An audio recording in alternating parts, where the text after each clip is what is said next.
The terror of a parent whose child has vanished is hard to imagine.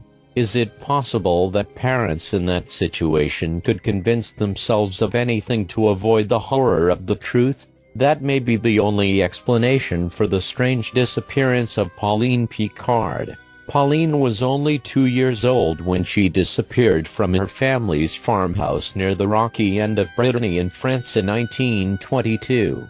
Volunteers scoured the countryside to no avail. Then 2 weeks later, when hope was nearly lost, word came from the town of Cherbourg, 250 miles away, that a little girl had been found wandering alone. The Picards raced to Cherbourg. They recognized their daughter immediately and embraced her. But, oddly, the little girl did not seem to recognize her parents.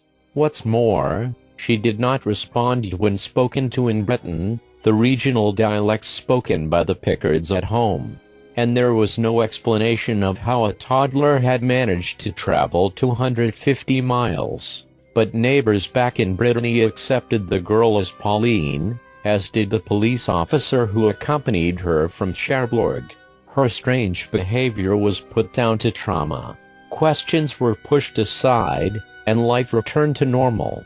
But then there was a gruesome discovery. The badly decomposed body of a little girl was found not far from the Picard farm.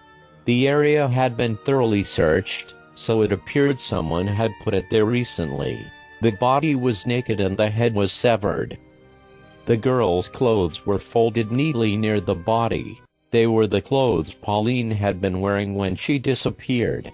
The body of the little girl was found on this farmland. Newspapers from around the world wrote about the dark twist, including the New York Times. Adding to the mystery, local reports claimed the skull discovered with the body was not that of a little girl at all, but a grown man. The Picards accepted the grisly discovery as proof that their biological daughter was dead.